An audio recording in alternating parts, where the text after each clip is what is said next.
Other cheetah was not able to raise him. And so at that point, Cassie needed a home.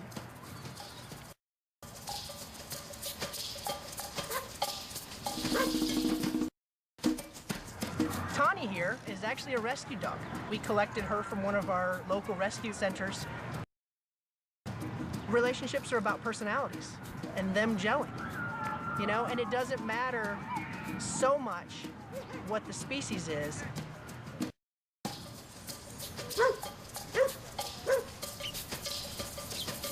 Cheetahs chirp and dogs bark, and they both growl.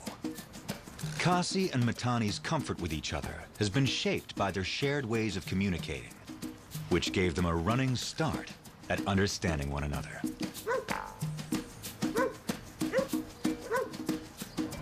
These two have figured out how to communicate with one another, and I think that's through the fact that they're not so different. There's a lot of signals that are given by any animal, and you start to look at those things, whether it be the ears back or the tail is taut, or, you know, the body positioning high or low. But you also need to look at the eyes, you know, are the eyes kind of laid back and comfortable, or are they really intense?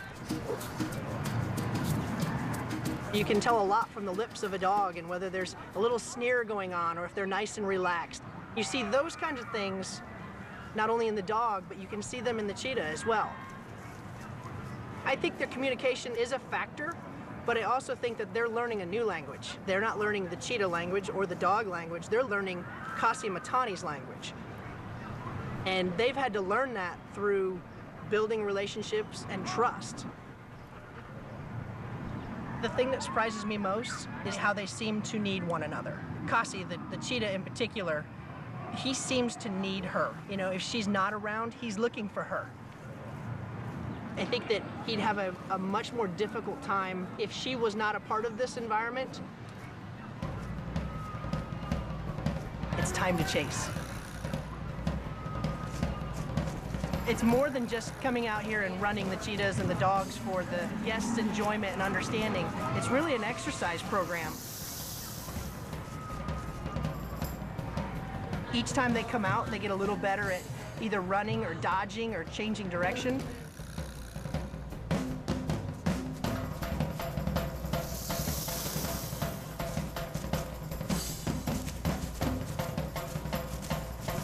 They're both reaching 20 to 30 miles per hour right now, which is pretty darn good when you figure an adult cheetah in the wild reaches speeds of 60 to 70 miles per hour.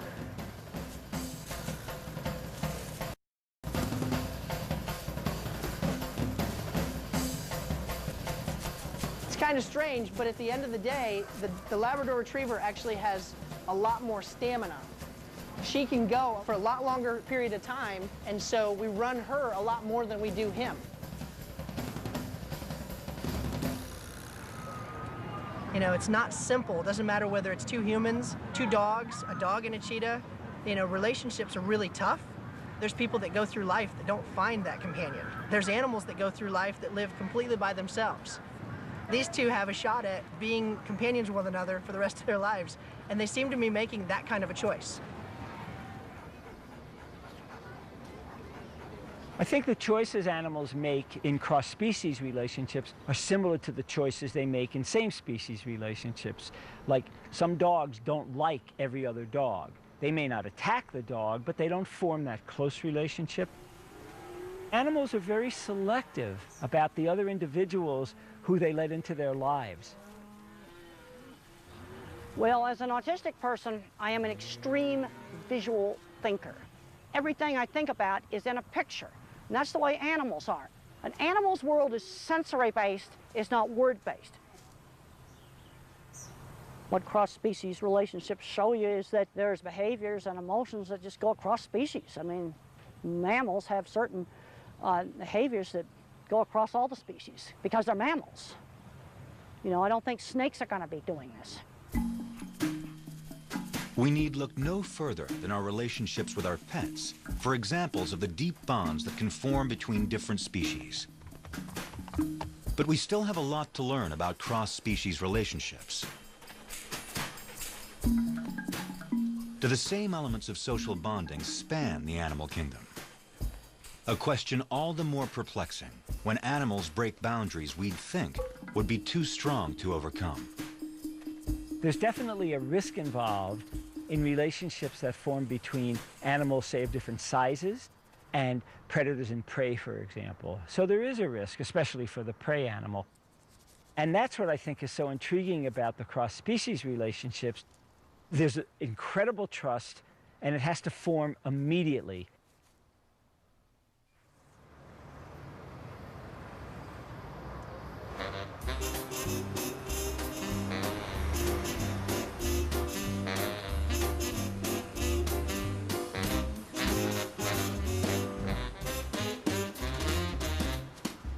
I was in show business, bought a couple of baby tigers for all the wrong reasons, and did a show at the Aladdin Hotel called Predator's Paradise. And I just didn't like the exploitation of exotic animals. So I decided to start rescuing animals.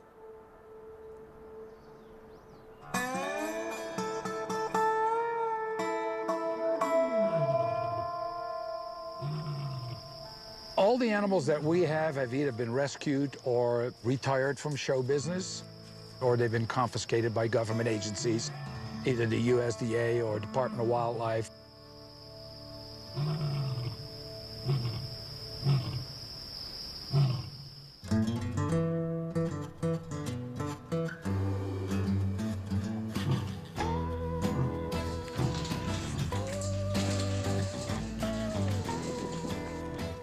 Anthony, the lion, came to Keepers of the Wild as a sickly cub who was discarded after being auctioned off in Virginia. Riley, the coyote, was rescued by Arizona Game and Fish. They came together when both were just over a month old, too young perhaps to understand that nature would never cast them as friends. Since they were both the same age and we had them in our house, we figured, well, you know, let's raise them together. And so they grew up together from little babies on.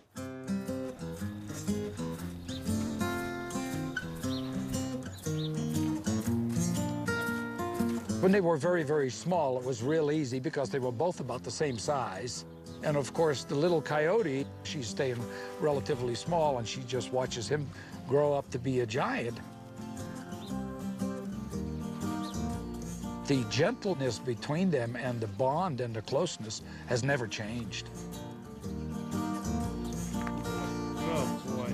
Coyotes are social animals, and so are lions. I think company is very, very important to social animals.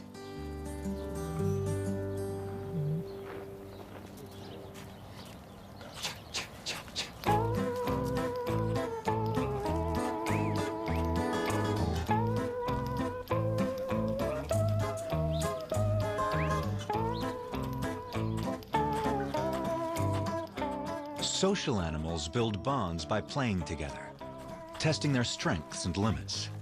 And in doing so, they learn about trust.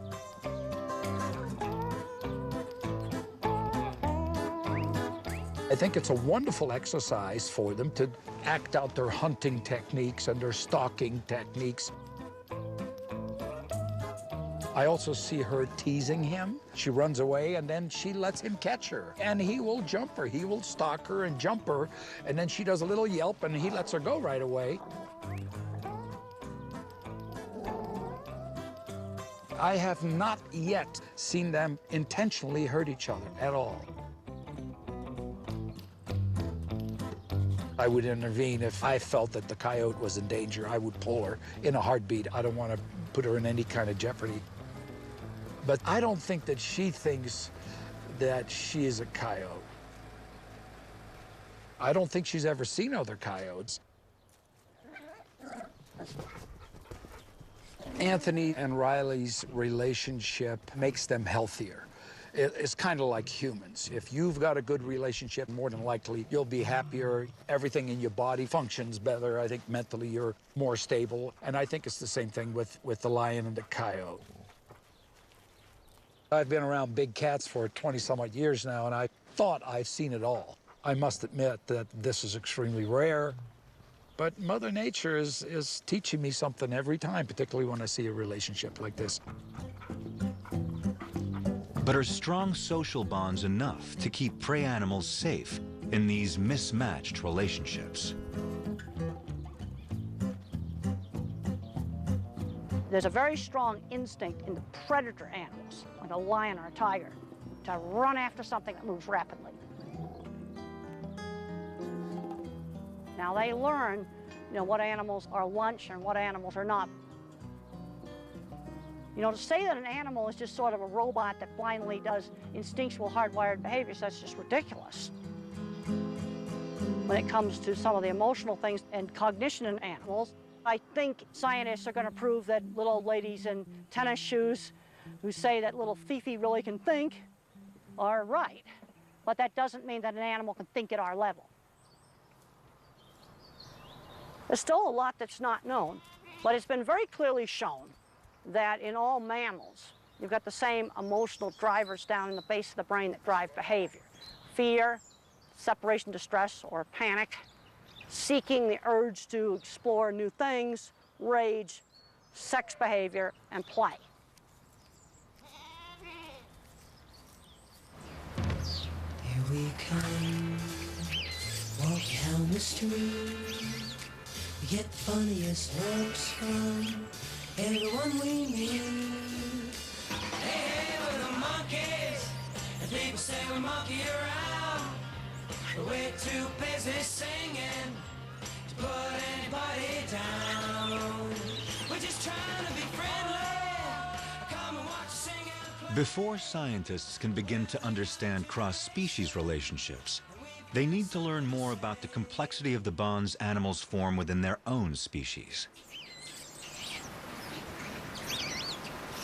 I think scientists are starting to buy into this idea that other animals have complex emotional lives. Until very recently, and we're talking this year, we didn't like to use the word friendship when we were talking, about serious science. In sort of passing, speaking with our friends and colleagues, we would talk about friendship in other animals, but we would never write it in a scientific paper. The use of the term friendship and the study of friendship, now it's really kind of come into its own as a topic. In fact, by studying monkeys, I'm hoping to get clues as to why friendship evolved in people. Monkeys do have friends. They interact with individuals who they're not related to in friendly ways. Even though no one is going to say that the definition of friendship in monkeys is exactly the same as how we might define friendship in humans, it's kind of undeniable that there are individuals who aren't related to each other who spend time together in a friendly fashion. Sometimes we call it social bonds, that they're bonded, but I mean, what is that other than just sort of a more descriptive word for friendship? But what exactly friendships get you, that is very much still open. We're still working on it. Cayo Santiago is one of the few primate field research sites in the world devoted to the long-term study of rhesus macaques.